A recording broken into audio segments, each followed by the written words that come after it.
Vamos lá então. O tema do mês é adoração. Ok? A gente vai discorrer um pouco sobre o que é adoração. Os pastores vieram trazendo mensagens muito pontuais sobre o assunto. E eu quero trazer algo que Deus tem ministrado ao meu coração. Ano de 2023 é o ano da rendição, ok? Toda vez que nós lançamos um projeto, um propósito, um tema para o ano, um tema para o mês, ele não é simplesmente algo para preencher lá uma moda, algo da época, algo do momento. A gente precisa ter um tema do ano, não. Há algo de Deus para o Ministério Life Peace no que diz respeito à rendição. Eu aprendo que sucesso, ok? Não é eu vencer. Sucesso é quando eu permito que Deus me vença. Quando eu permito que Deus me vença. Quando eu me inclino para a vontade do Senhor. Quando eu digo, Senhor, eu me rendo a Ti. Eu estou rendido ao Teu querer. Estou rendido à Tua vontade. Estou rendido a Ti. Mas o grande ponto, chave para a rendição, não é Ctrl+C, Ctrl+V. Você sabe o que é Ctrl+C, Ctrl+V? Copia e cola. Eu vou explicar, gente, fica tranquilo. Não é copia e cola. Toda rendição que vem com copia e cola vai dar errado, vai ficar pesado. Eu preciso ver o Senhor. Eu preciso ter um Deus revelado em mim. Porque o apóstolo Paulo fala que quando eu encontro esse amor ele me constrange. Alguém já se sentiu constrangido aqui? Eu já me senti constrangido. Eu vou falar para vocês uma que eu me senti constrangido. Toda segunda-feira tínhamos o propósito de oração, o Ministério Life Peace estava na Avenida Brasil. E daí no momento da oração e tal, o pastor Cassiano lançou assim, o que você pede para Deus, o que você tem pedido para o Senhor? Qual é o anseio do teu coração? E naquela fase ali, eu estava passando por grandes aflições, assim, passando por algumas dúvidas. Nós tínhamos vindo naquele ano para congregar no ministério, e aquele choque de situação, e um monte de Deus quebrando muita coisa dentro de mim. Só que, do meu lado, eu tinha, e tenho, graças a Deus, uma mulher incrível. E daí cada um foi falando a sua petição. E daí ela fala bem assim, a minha oração, pastor, é que Deus realize tudo aquilo que Ele prometeu na vida do meu marido. Esse é o desejo do meu coração. E aquilo me quebrou no meio, assim, me arrebentou no meio. Sabe por quê? Porque eu sabia que ela queria o meu bem, beleza? Mas sabe quando aquela mensagem, você já ouviu tantas vezes, mas tem um dia que ela te pega. E aquilo me pegou. E eu tinha atitudes de gratidão, atitudes de amor. Eu tinha atitudes de um bom marido, amém. Mas quando aquela mensagem, ela se revelou para mim de uma forma diferente naquele dia, eu botei um alvo na minha vida. Eu vou fazer de tudo para essa mulher sempre ser a mulher mais feliz da face dessa terra. Porque quando você entende o amor que está depositado sobre você, não existe limites. Quando você entende o amor que a você foi depositado, todo o sacrifício, todo o desejo do outro em te ver feliz, você diz assim, não tem como não amar de volta, não tem como não atender o meu chamado, não tem como eu não retribuir, não tem como eu não ofertar, não tem como eu não ser um dizimista, não tem como eu não ser um adorador, não tem como eu não levantar a minha mão, porque eu entendo o amor que a mim foi depositado. A nossa adoração não deve ser um meio para um fim, mas o reconhecimento de que o fim já está pronto e foi depositado para a minha vida. Se você está entendendo o que eu estou falando aqui, aplauda bem forte.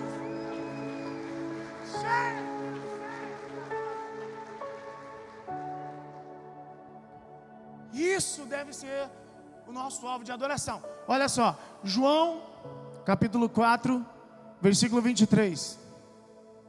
João 4, 23 vai nos ensinar, dizendo assim: no entanto, está chegando a hora, e de fato já chegou, em que os verdadeiros adoradores adorarão o Pai em espírito e em verdade, são estes adoradores que o Pai procura. Deus está à procura de adoração?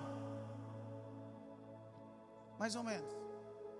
Deus, na verdade, está à procura de adoradores. Ele não quer a atitude, Ele quer a pessoa. Deus não quer, eu já falei isso aqui várias vezes, Deus não quer a minha oferta. Diga comigo assim, ó, Deus não quer a minha oferta. Deus me quer como um ofertante. Porque nem todo mundo que oferta do jeito certo, mas todo ofertante oferta do jeito certo. Deus não está interessado no meu dízimo, Ele quer que eu seja um dizimista. Porque simplesmente devolver o dízimo pode ser um ato de legalismo. O que é legalismo? Legalismo é quando eu faço algo para Deus, para que Ele faça algo para mim. E não é isso que Deus quer. O verdadeiro dizimista, ele traz o seu dízimo com alegria no seu coração, entendendo o propósito daquilo. Quando eu simplesmente trago o dízimo sem ter a revelação de quem Deus é, isso para mim é um peso. Mas quando eu devolvo o meu dízimo sabendo o que Deus é e o que Ele fez para mim, isso se torna um ato de gratidão e adoração ao Senhor. Quando as músicas estão sendo cantadas, e agora é o momento de, agora levanta a mão, agora canta, a pessoa canta, agora senta, agora morto, vivo, morto, a pessoa, sabe aquele negócio? Sabe? Isso é só atitude, isso é só ação, atividade, mas você vai reconhecer sempre um adorador. Você reconhece um adorador porque você não chama ele, mas ele está lá. Você reconhece um adorador quando você não precisa ficar insistindo para ele. Simplesmente flui e vem, porque ele já entendeu a natureza daquele que o chamou. O Espírito Santo de Deus, desse ano de 2023, Ele quer que eu e você venhamos entender a natureza dele, a natureza de Deus, a natureza do Senhor. E quando eu entendo a natureza de quem me chamou, meu irmão, simplesmente a voz dele já me basta. Eu começo a fazer, eu começo a colocar a mão, e isso não é pesado, isso é leve, isso é leve. Levante a sua mão, quero profetizar sobre você. Se até hoje você tem se sentido cansado, é porque os teus olhos estão no lugar errado. Eu profetizo que a partir de hoje os teus olhos estarão no lugar certo, e aquilo que era pesado vai ficar leve, e o nome do Senhor será glorificado na sua vida e na sua casa. Quem recebe, aplauda bem forte o Senhor, vai.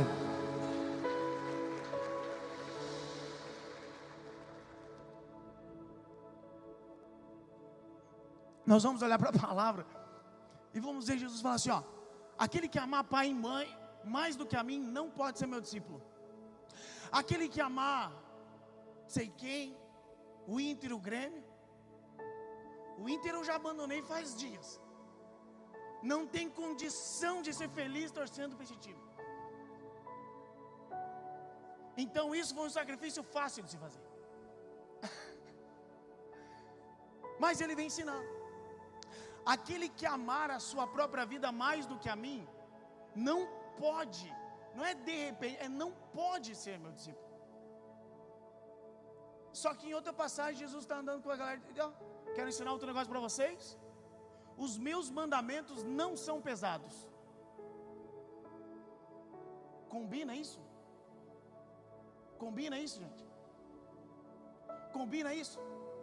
Eu vou amar ele mais do que a minha própria vida, mais do que meu pai, minha mãe, minha esposa, meus filhos, colocar ele como o primeiro amor, a prioridade de amor na minha vida. E ele está falando que isso é fácil de se fazer. É fácil de se fazer quando eu estou contemplando a face de quem falou isso.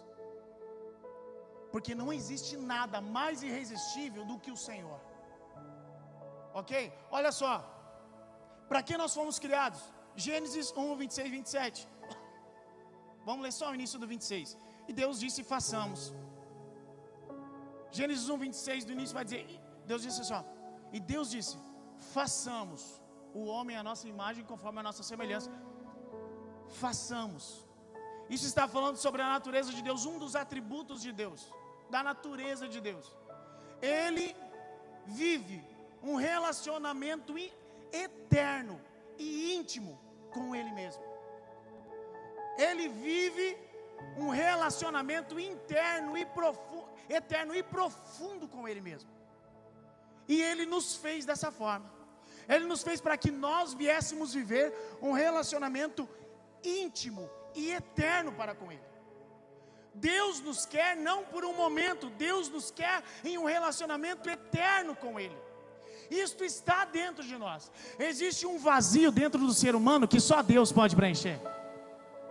Quando você vê uma pessoa caindo na prostituição, nas drogas, no vício, não sei o que, correndo atrás de dinheiro que nem um louco, é escravo de qualquer outra coisa. Na verdade, essa pessoa, ela está procurando preencher aquele vazio dentro dela que só Deus pode preencher.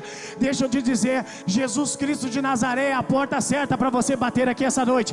De repente você tem batido em tantas portas, tentando curar a sua ansiedade, a sua depressão, o seu estresse, um vazio, a insatisfação. Deixa eu te dizer, Jesus está aqui, Ele é a porta certa, e Ele tem a cura certa para trazer para a tua vida e saciar a tua alma. Você crê nisso? Não fique em silêncio. Ele é a porta certa. Sucesso não é o que eu alcanço com a presença dele, sucesso é a presença dele.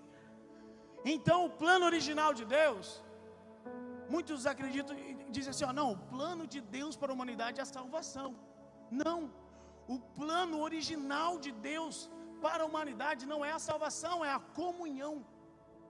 Salvação veio depois, salvação veio como, vamos dizer, um plano emergencial, mas o plano original de Deus é comunhão.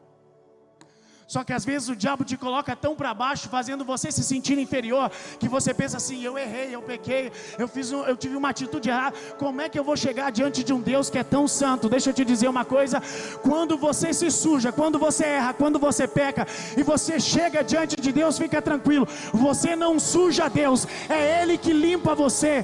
O pecado, ele não contamina Deus, não, é um toque na santidade de Deus, que purifica a tua vida. Quando eu encontro Ele, Deus, Ele é a nossa habitação. Olha só, Salmos 27:4. Uma coisa eu peço ao Senhor e a buscarei, que eu possa morar na casa do Senhor todos os dias da minha vida, para contemplar a beleza do Senhor e meditar no seu templo. O que o salmista está dizendo?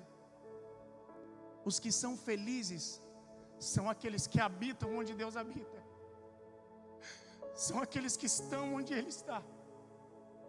São aqueles que não se cansam de estar na presença do Senhor. Quantas vezes nós usamos as nossas orações, ou as nossas canções, ou a nossa leitura da palavra, para nos preparar para algo, quando na verdade o nosso tempo de leitura, de oração e de canção deveria ser uma consequência do lugar em que habito. Então, a minha busca ao Senhor não deve ser para eu chegar em algum lugar, não. A minha busca a Ele, na leitura, na oração, na canção, no louvor, na adoração, atender no chamado, deve ser uma consequência daquilo que estou vendo nele. Porque eu me torno tudo aquilo que eu vejo. Nós refletimos aquilo que os nossos olhos enxergam. Segundo ponto, quem Deus é. Quem Deus é? Tudo que você é e tem, vem a partir do Deus que você vê. Mateus 16 vai dizer assim, eu não vou ler.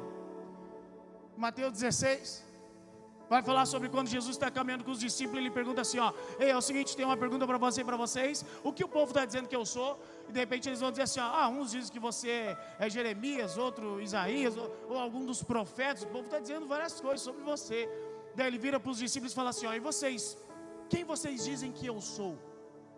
Quem vocês estão falando que eu sou? E de repente Pedro se levanta e diz assim, tu és o Cristo.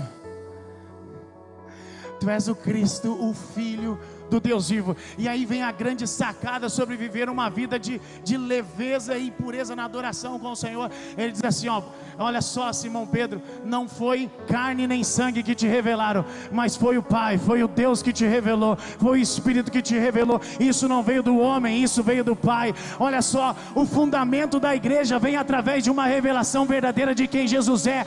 Não foi o Jesus que Pedro criou, mas foi o Jesus que criou Pedro. E essa revelação agora fundamenta a igreja. Quando eu vejo Deus, quando eu conheço Deus, e quando vem sobre mim uma revelação de quem verdadeiramente Ele é, a palavra que sai da minha boca não sai da minha vontade, mas de acordo com a vontade do Pai. Eu não libero aquilo que eu acho, eu não libero aquilo que eu acho que vai impressionar, eu libero aquilo que saiu da boca dele, aquilo que eu vi nele, aquilo que veio dele, o que tem saído da sua boca. Aquilo que você está vendo todo mundo falar, como você está se vestindo, como todo mundo está se vestindo, o que você tem cantado, o que todo mundo tem cantado. Deixa eu te dizer uma coisa, as tuas atitudes devem refletir aquilo que você viu sair da boca de Deus. Porque de repente a mensagem que Deus pediu para um, Ele não pediu para você. Nós somos um corpo e cada um fazendo bem a sua parte, nós vamos avançando para o reino de Deus, e as vidas continuam sendo transformadas e impactadas. Quem está entendendo o que eu estou falando aqui? Faz sentido isso, gente? Qual é a revelação dele para a tua vida? Para mim, quando as pessoas perguntam para mim, quem Jesus é para você? Eu já tenho uma morta essa. Ele é amigo. Ele é o meu amigo. Ele é o meu amigo. Várias experiências na minha vida eu tive sobre a amizade de Deus. Quando você vê, cadê a Maísa? Cadê a Maísa? Vou falar de ti de novo, mas eu só falo bem de ti, né, Maísa? E o Pix nunca entrou mais. Ele é meu amigo. A Maísa colocou esses dias. Quando você vê alguém sendo intenso na sua adoração e celebrando a Deus na sua adoração e colocando para fora para Deus assim, com intensidade, não reprima, porque você não estava lá no dia em que o Senhor a resgatou. Ela colocou isso no Instagram e me fez me lembrar de muitas coisas. Sabe aquele dia que ninguém vê a tua lágrima, que ninguém viu a tua dor? Várias vezes eu passei por isso, mas Ele sempre esteve lá. No dia que te faltar pessoas, não vai te faltar a presença dEle, pode ter certeza disso. No dia que te faltar recurso, não vai te faltar a presença dEle. No dia que te faltar, que te faltar a habilidade em dominar as emoções, pode ter certeza, Ele vai estar lá para trazer a palavra certa, a manifestação certa, a revelação certa de quem Ele é. E quem Ele é vai salvar você, quem Ele é vai resgatar você, quem Ele é, Ele está aqui para trazer clareza, para trazer luz na sua adoração. Se você recebe, faz barulho para Ele.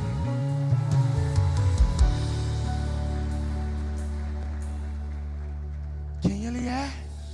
Quem Ele é? Aí nós vamos ver agora a diferença sobre o terceiro ponto, adoração ou idolatria. Adoração ou idolatria.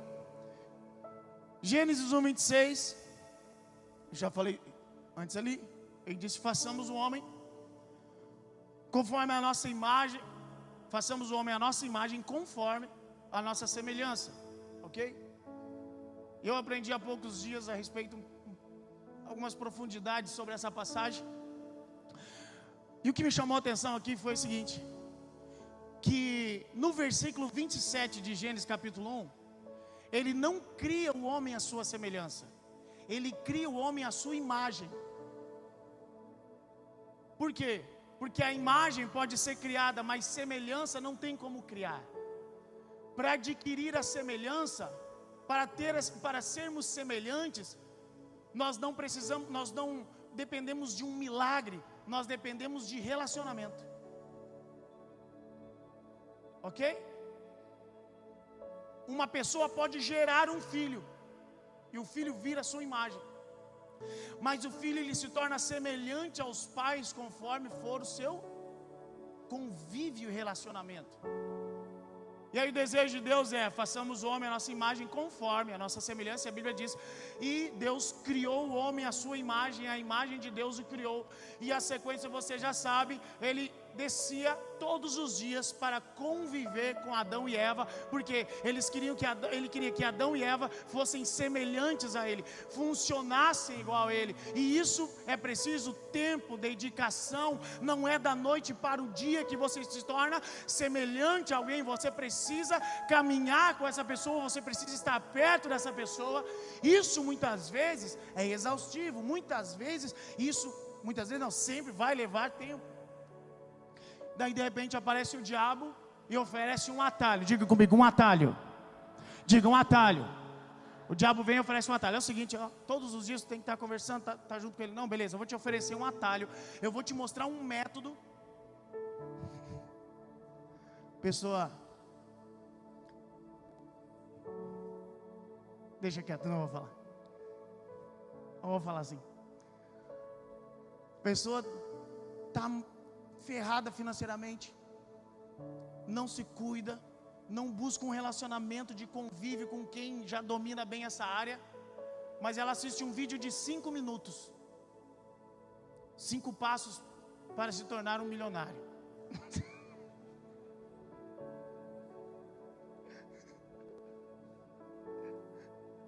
Vai se tornar um milionário, gente? Ó, calma.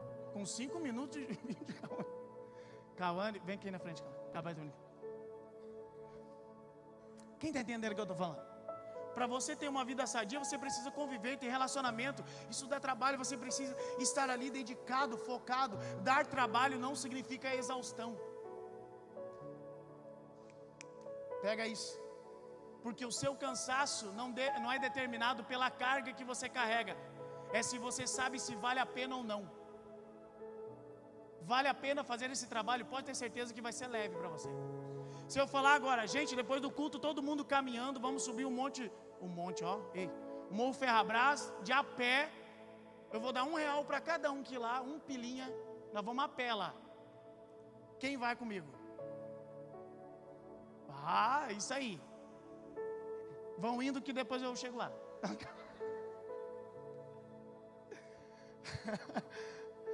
Agora se eu falar assim, gente, olha só, vamos largar aqui agora a pé. Tem R$1 milhão para cada um. Mano, eu vou sozinho, eu não falo. Alguém pensou agora, pastor egoísta, pastor. Mas quem entendeu o que eu quis dizer? Porque o que me cansa não é o tanto da caminhada, mas é se vai valer a pena lá no final. Cada oração, cada dedicação, cada vez que você pegou uma vassoura para varrer essa igreja, cada vez que você abdicou do seu sono para ajudar alguém, para orar por alguém, para estar com alguém, pode ter certeza, vai valer a pena. A nossa caminhada com Cristo vale a pena. Ele é aquele que não nos deixa faltar nada. Ele é aquele que não vai ficar devendo nada para ninguém. Levanta a tua mão que eu quero profetizar. Se você chegou aqui hoje cansado e você tem feito as coisas certas, eu profetizo que a revelação de um Deus que faz uma caminhada valer a pena vai fluir de dentro de você, iluminando você para cumprir o ID de Jesus na terra, e você vai ver a glória do Senhor se manifestar e se materializar na sua caminhada. Só quem recebe faz barulho para Ele.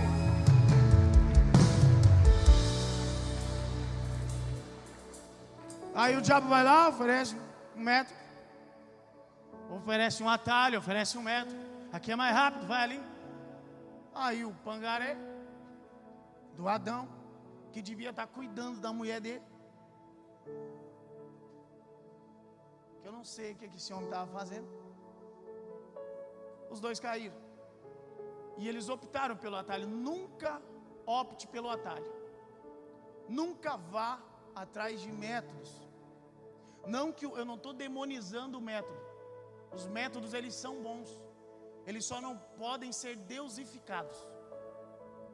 Porque métodos funcionam em algum tempo, em algumas gerações, em algumas comunidades, mas eles não fazem realmente a coisa acontecer. Amém? Porque tem aquele negócio, né? Vou falar. Por exemplo, eu já fui pregar num lugar e eu entendo cada época. Amém? Não estou desrespeitando, não vou desrespeitar jamais. Até porque o nosso propósito é sempre honrar aqueles que deram a vida para que nós chegássemos onde nós estamos. Mas tinha um tempo que a igreja acreditava muito que só podia se pregar de gravata. Então, se Deus ficou um método. Vocês sabem por que tinha que pregar de terno e gravata? Vocês sabem por quê? Eu vou explicar. E não vou cobrar nada hoje. Eu vou explicar. Tinha um tempo no Brasil onde os lugares de grande importância, eles deveriam ser acessados com roupas mais executivas, de terno e gravata. Só para você ter uma ideia, não podia entrar num avião sem terno e gravata, porque aquele lugar era um lugar de respeito, era um lugar de... Então era sinônimo de grande respeito por aquele lugar. Então, logicamente, faz sentido para você? Para mim faz muito sentido. Não existe um lugar mais importante na face da terra do que o altar, né? Claro que estou falando do altar, não estou falando do palco, porque esse palco só se torna altar quando uma pessoa de caráter pisa nele. Quando é um sem caráter não é altar, é só um palco.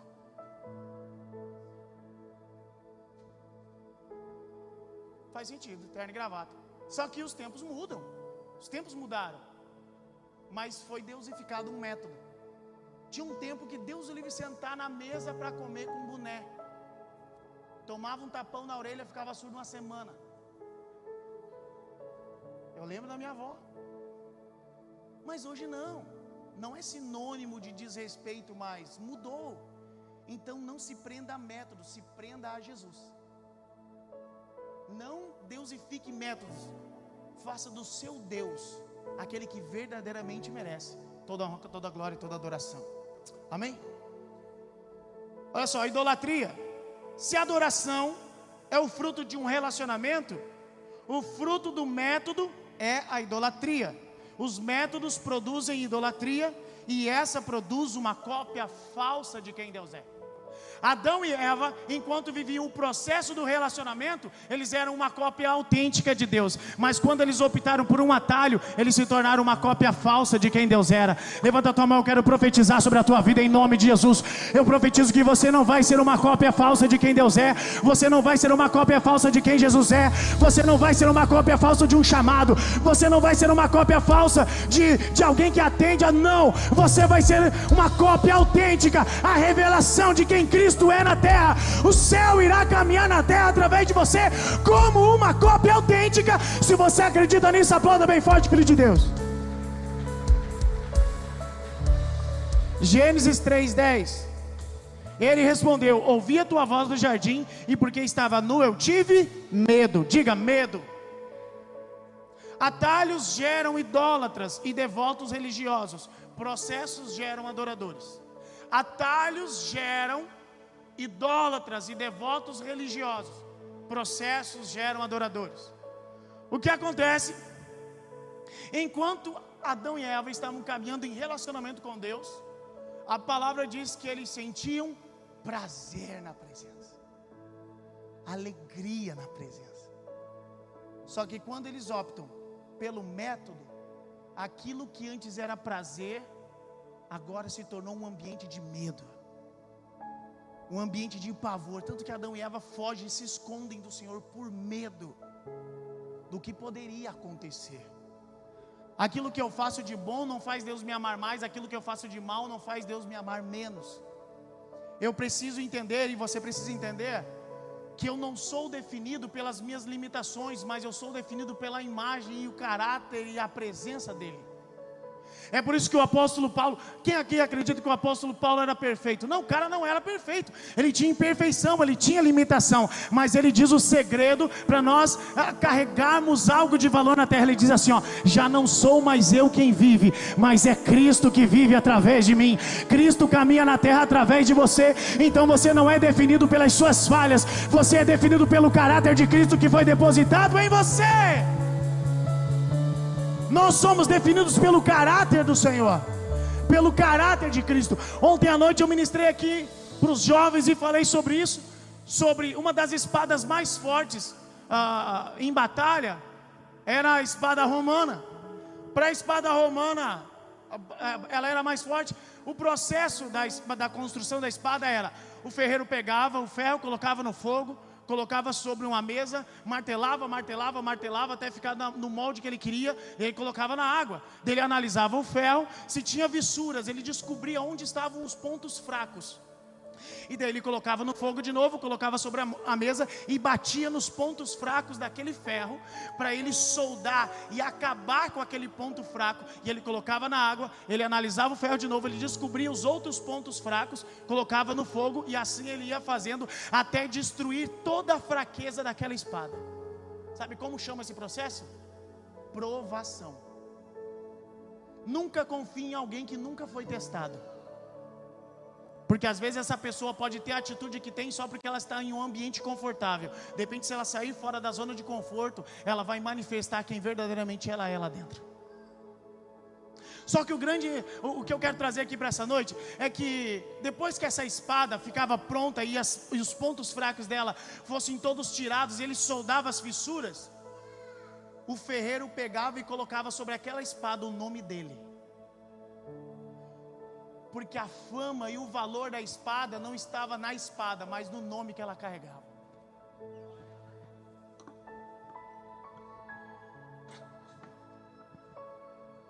Eu te escolhi, e eu te chamei pelo meu nome, ó Israel, você é meu. Quando você passar pelo fogo, ele não vai te queimar. E quando você passar pelas águas, elas não vão te afogar. Essa mensagem ecoa até hoje para mim e para a tua vida. Mesmo que você passe pelo processo de provação, e muitas vezes você acha que você vai sucumbir, deixa eu te dizer, você está na mão do ferreiro certo, você está na mão dele. E quando tudo estiver pronto, você ir para o campo de batalha, você não vai quebrar, você não vai cair, você não será destruído, você não será envergonhado, porque sobre você foi colocado um nome, e esse nome é Yeshua, é Yahvé, é o Deus Todo-Poderoso. Você carrega o nome, e esse nome é Jesus de Nazaré. Ele está aqui essa noite. Se você entende, aplauda bem forte. Nós carregamos o nome. Então agora o ser humano cai e se envolve com Deus através do medo. Eu vou jejuar porque senão Deus pode me fazer tal coisa. Não vou devolver o meu dízimo. Deus o livre, pegar fogo, não sei o quê. Eu vou devolver uma oferta porque Deus o livre, roubarem o carro. Eu vou cantar, porque se eu não cantar vai me acontecer não sei o quê. Quem está entendendo o que eu estou falando? Eu já fui assim. Tá louco? Eu não. Deus que me livre. Não atendeu o meu chamado, e aquele ambiente era um ambiente de peso, e o medo é que me governava. Isso faz você lembrar alguém? Gente, quem é que está comigo aqui? Quanto tempo eu estou pregando já?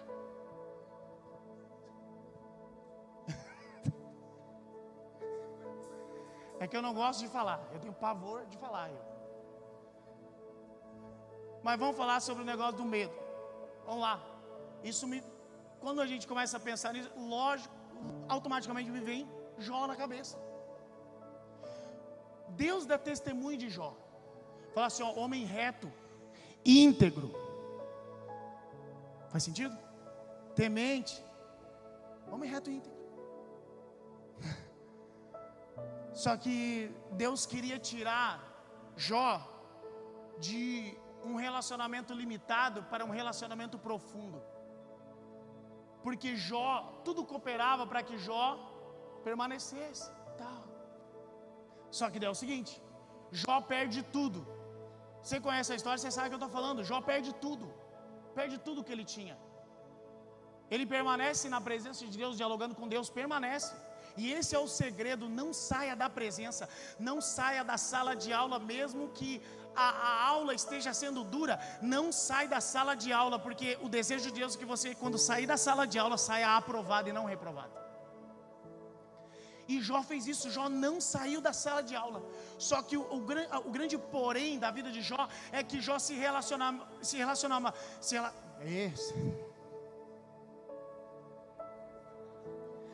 Isso é quando os pensamentos estão na frente da boca. A língua não dá conta mais de falar. Mas vamos lá. Jó se relacionava. Jó era íntegro, temente, se desviava do mal por medo. Que ele fala bem assim: aquilo que eu temia me aconteceu.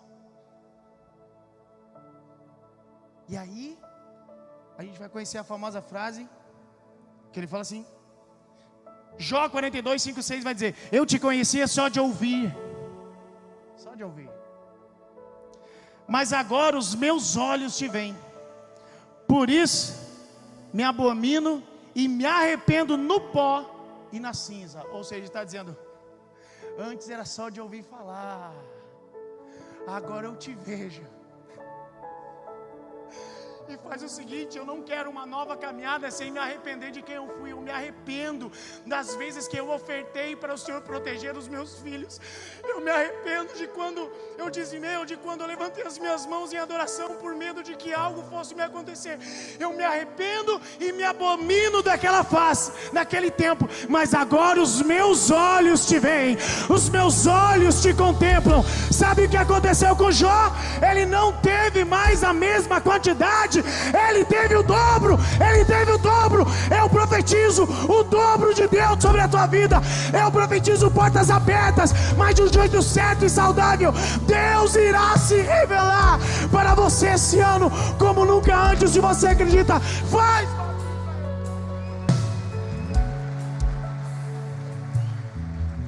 Sabe quem Jó era antes da prova, antes daquele processo de provação? Fogo, martelada e água. Sabe quem Jó era? Jó era um bajulador. Aquela pessoa que chega te elogiando sem saber quem você é. Se cuida com essa pessoa, gente. Se cuida com ela. Essa pessoa não sabe quem você é, nem caminha com você. Eu vou pregar num lugar, a pessoa me vê pregando e diz assim: ó, pastor, tu é um homem de Deus. Misericórdia. Já quer uma oferta. Eu não sei quem eu sou. Ele definiu um caráter por um dia de pregação. Quer saber quem eu sou? Pergunta para minha esposa quem eu sou. Não pergunta.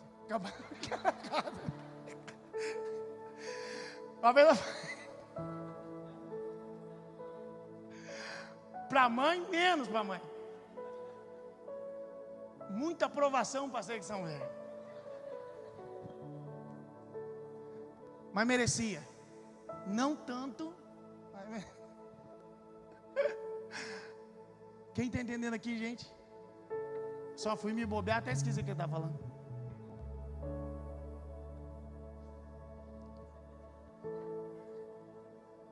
Pergunta, lembrei. Bajulador, lembrei. Bajuladores. Ele chega e começa assim: ó, não, tu é top. Bah, tu é um cara de verdade. Mas essa pessoa não foi.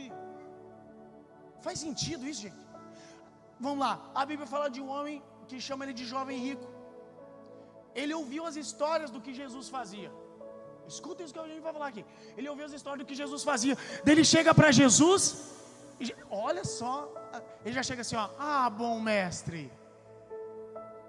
E daí Jesus olha para ele e diz assim, ó: por que tu está falando que eu sou bom? O que disse para você que eu sou bom? Como é que tu está definindo a minha bondade?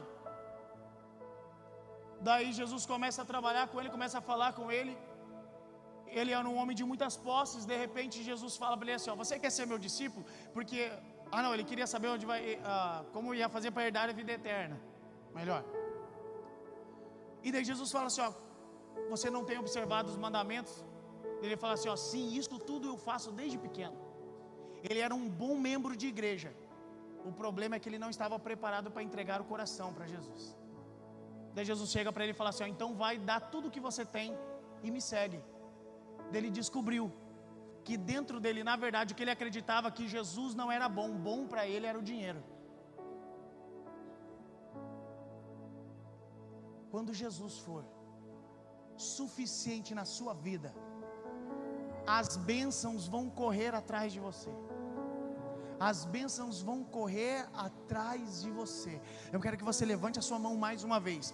Você, homem, mulher, jovem, adolescente, criança que estão aqui, eu quero profetizar sobre a tua vida, que a tua vida não vai ser uma vida de performance, a tua vida vai ser uma vida de revelação de quem Deus é verdadeiramente, de quem Ele é. Eu profetizo sobre a tua vida que o melhor de Deus ainda está por vir. Eu profetizo sobre a tua vida que Deus vai honrar, que Deus vai fazer, que Deus vai materializar aquilo que Ele designou para a tua vida. Os sonhos de Deus irão se realizar no tempo certo, na hora certa, sobre a tua vida. Se você crê, faz barulho.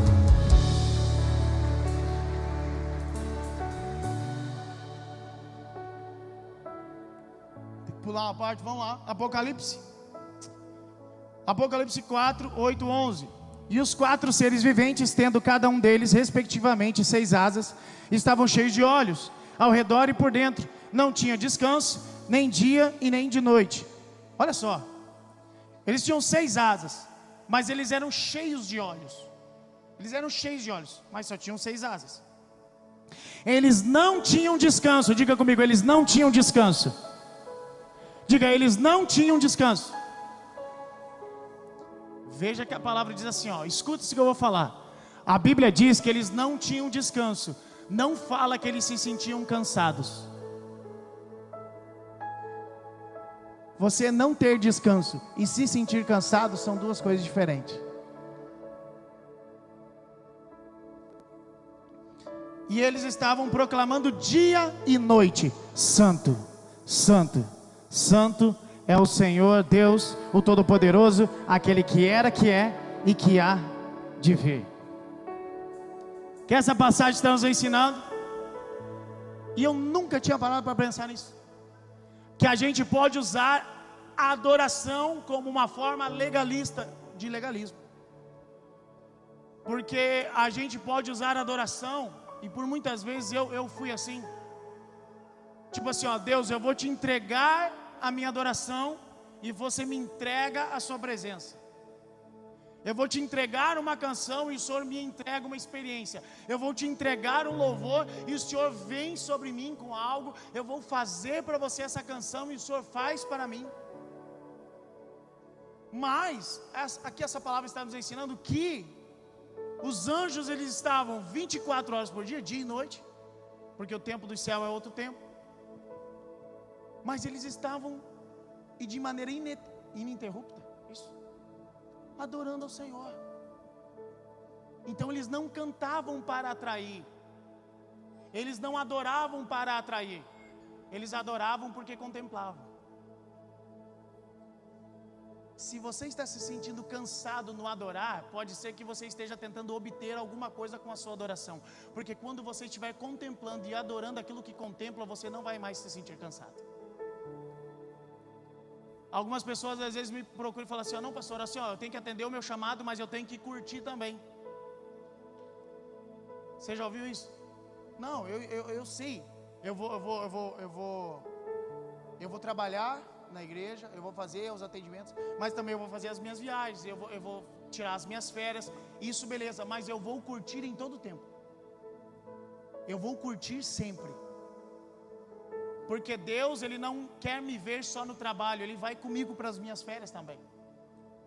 O mesmo Deus que está comigo na beira de uma praia, Ele está comigo em um atendimento durante a madrugada, ou Ele está comigo quando eu estou aqui carregando alguma coisa, ajudando em alguma área da igreja. Eu vou curtir em todo o tempo, porque eu não vou ter um dia, 2 dias, 1 mês, 30 dias, 15 dias de curtição, não. Quando você tem a presença de Deus, você curte toda a caminhada. Não é uma parte da caminhada, é toda a caminhada. Não é um dia, são todos os dias. Não é um momento, é para sempre. Não é só no culto, é para uma eternidade. Não é só para domingo de noite, não é só para sábado à noite, não é só para quinta-feira à noite, é todos os dias. Vire para quem está do lado e diga assim, ó, o seu Deus é um Deus que quer que você curte todos os dias. Diga, o teu Deus é um Deus de alegria todos os dias, para sempre, para sempre. Eu quero que você se coloque de pé. Se coloque de pé, se coloque de pé. Para parecer que a gente está terminando, fica de pé. Olha só, você vai perceber, lendo o texto, em junção com outros textos em Apocalipse, que os anjos com 2 asas eles cobriam o rosto, com outras 2 asas eles cobriam os pés, e as outras 2 asas eles voavam, e eles permaneciam dia e noite, noite e dia na presença do Senhor. Por quê? O que faz eu permanecer na presença dEle não são os meus esforços. Diga para quem está do seu lado, diga assim, ó: os teus esforços não compram Deus.